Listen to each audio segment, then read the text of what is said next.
And all the leaders present, councillors and everybody, it's good that we are here this morning. Bane wano wetwatandikira wano wemulaba wano.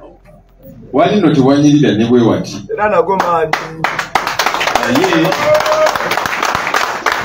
wano twatandikanga akazimba akali wano ke kaliko ka. In fact sina konnanga kalinawe kakoma wano jasinga kibangirizi ba youth nga baberanga wano nga bali ize tutandikirawo ne batuyita kaweefu ne bagamba abo bagenda kugwa ne tuteekawo ekitebe ne bagamba bano balabika bali serious kati tulina ekitebe kino ekyafuuka n'essomero tulina n'ogutebe ekavule guliko ogutebe kino kiba kitebe tulina bannaffe abatalina nakatebe gye bali eyo naye twebaza Katonda nti tuze tutambula tusengula era nga tujja kutuuka Uganda empya etwegwanyiza nanti sena Luganda kale twagala okwaniriza Nalongo Namazi Olive K omubwana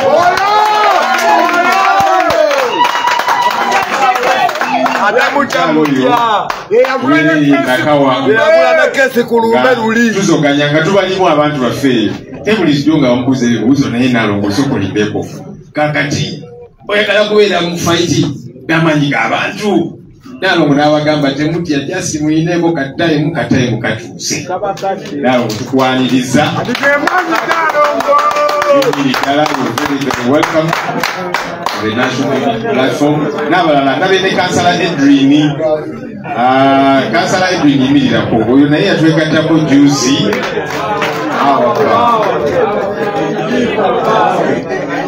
kansala okuva ekyamboga eyo era tina tukwebaza ne bannammwe abazze bakola omulimu ogwo sebo kansula Lukola ndaba wekwekakweka ndaba yekwekakweka jangu wetolole ojja okula wano kumpi nange wano manyi gwe nina kukuuma nnyo kubanga waliwo abaagala okuzoganya ate nga tebajja kusobola tulira ddala wano wennyini wano kumpi wano wenkulengerera kansula Lukola yavuddeyo Makka yazze n'emikisa mingi Haji Nalukola sayinza okulaba Bahaji no nakula manyi Bahaji obeera basajja banene bawanvu kati Bahaji naabwe benkana sebo kansula Nalukola honorable nywerera ddala waliwo abadde babuuzeeyo naye Nalukola akyali mubaka ono ye mbaka wa Kawempe North waliwo abayaayi abaali balowooza nti bajja kuzanyira ku maanyi g'abantu ne tubakubirayo mu kalulu olwaveeyo ne bagamba tugende mu kooti tune be tujingirira era naye tubalimu ono ye mubaka ow'ekitundu ekya Kawempe North badde ku nsonga y'okwaniriza abatwegaseeko n'abalala kubanga kati twasalawo buli press conference gye tubeera nayo abantu bajje batwegatteko waliwo n'abalala babadde bajja bava wala ne tubagamba leero tugenda kuwangula muyinza obutatusanga tujja kibakolera ku press conference eddako eno gye muzze bannange era nga president bw'atera okugamba kitokota naye tuzze tubalaba nga muli banywevu ng'abantu mbaweereza nga mubalimu ffe tutambulira ku maanyi g'abantu tekitubeezaawo so tubeerere ddala ku nsonga eyo enkulu kigambo kimu bibiri mwalabye UPDF Amendment Act muzeeyo oli musajja mukulu yakitaddeko ekinkumu era nga bwe kyali kisuubirwa kubanga lino tteeka lyali lirye eyatuula n'alifumbafumba n'aliwa ababaka n'abawa ne ssente miliyoni 10 ise etteeka lino speed okulaba nti asobola okulikozesa yenga ye okutunyigiriza ffe bannankyukakyuka nga bwe twagamba eggwanga nti ensonga eno tugenda gitwala mu kkooti etteeka limala okufulumira mu lupapula lwa gavumenti lwetuta gazeti kubanga after assent tulina okufulumira mu gazeti immediately tugende mu kkooti ffe tuli ready ate balooya tuli bangi ennaku zino tuli bangi ne president looyo oyo kanso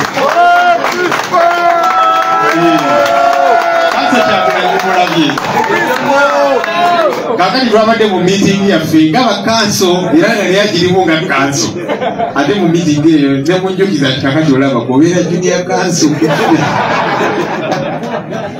naye twabyogeddeko era nga balooya tuliddi okutwala ensonga eno mu kooti tulinze etteeka lifulumire mu gazeti tugende mu kooti. Lwaki tugenda mu kooti? Kooti okusookera ddala twagala gisoomooza tugisoomooza nga tugigamba kooti yeyasalawo ti abantu ba bulijjo baleme kutwalibwa mu kooti z'amagye nti n'abamagye owamagye naye waabazizza omusango atwalibwa mu kooti za bulijjo eri kooti y'amagye zibeerenga disciplinary committees. Kati ekyo bakivudde nga bamenya ssemateeka akawairo 9-2 akagamba nti toyinza kuyisa tteeka erivoola ekyo kooti kyesazeewo. Kati kooti tugigendera tugigamba bannaye tubasoomooza bwerwaneko kubanga ekiragiro kya kooti kyayisibwamu olugaayo. Kasubire nti kooti ejja kuyimirira nga yeetengeredde egambe nti nedda kooti yasalawo kino Parliament yasalawo kikyamu.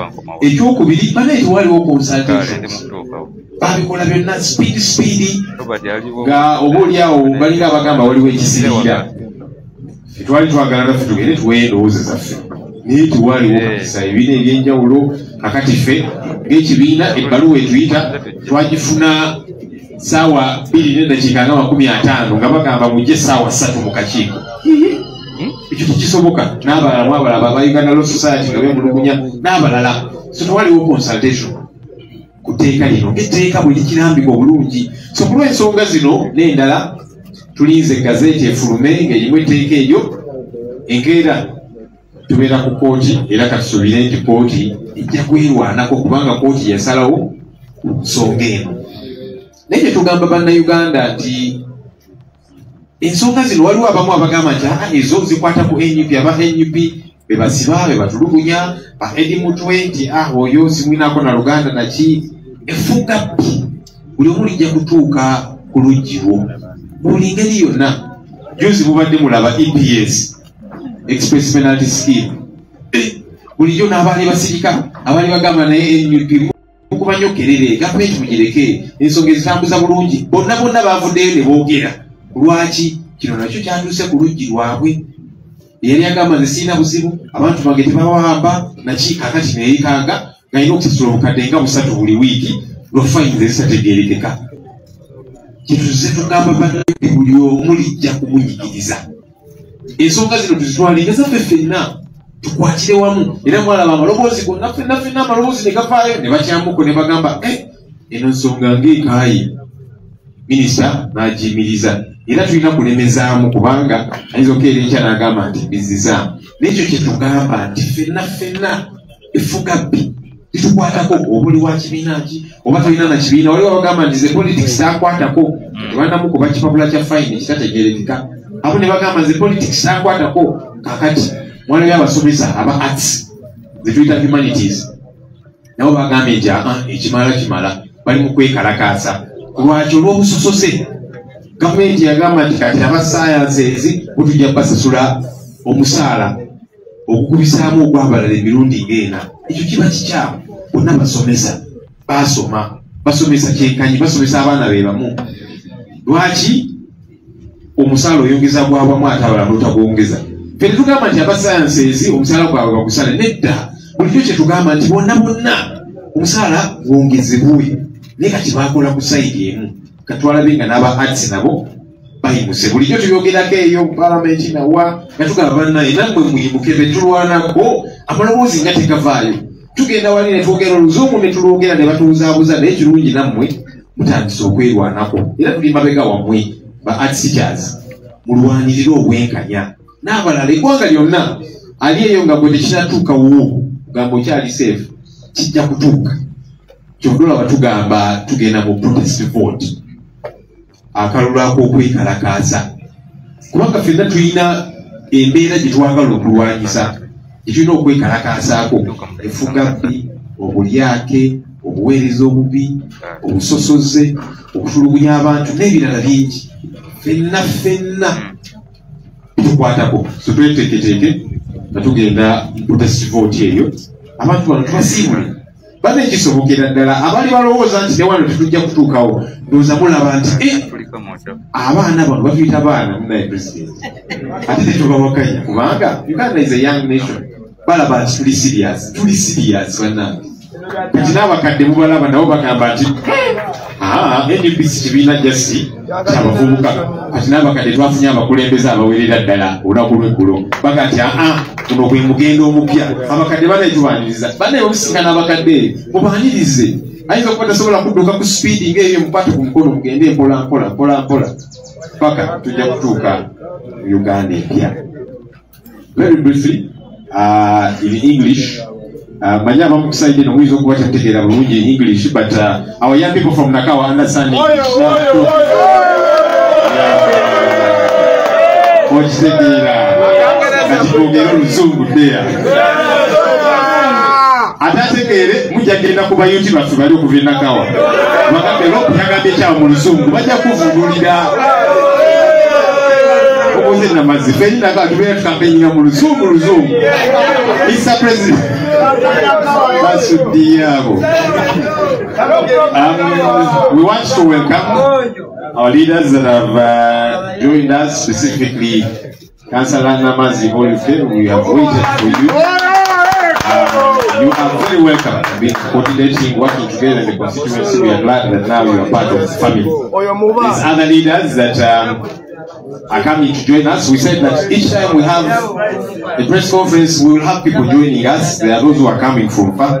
We told them you won't find us because this will be a short press conference. But at the next press conference, we'll be unveiling leaders at every opportunity because we have so many of them that keep wanting to join us. They are all welcome, regardless of where it is that they are coming from. You have joined a hardened team. It is tough on our end, but we know you are tough. We have got what it takes. We'll keep going. We did see that the UPDF Amendment Act now was assented to. It became law. And as we said the other time, we are going to challenge this in courts of law. We are waiting for the Gazette to be outed with this law. And as soon as we get a copy of that Gazette, the following day we shall be in court. Because we are ready. Our legal team is ready. The reason we said we shall challenge this, number one, we, in a way, are pushing the judiciary to say, please stand up and fight for your space and fight for yourselves. Because the Supreme Court, among its orders, said civilians should not be tried in military courts. Even military persons whose cases are provided, alleged offenses are provided for within the Penal Code Act and others, take them to the civilian courts. But Parliament decided against our advice to go against the law, because Article 92 of the Constitution says you cannot do that. When the court of law passes an order, issues an order, you cannot violate it through legislation. That's number one. Number two, there was no consultation about this process. At NUP, we received the letter inviting us a couple of minutes to the meeting. How do you do that? I saw Uganda Law Society complaining and others too. So there was no consultation as is envisaged under the law. So we are challenging this piece of legislation for those reasons and others.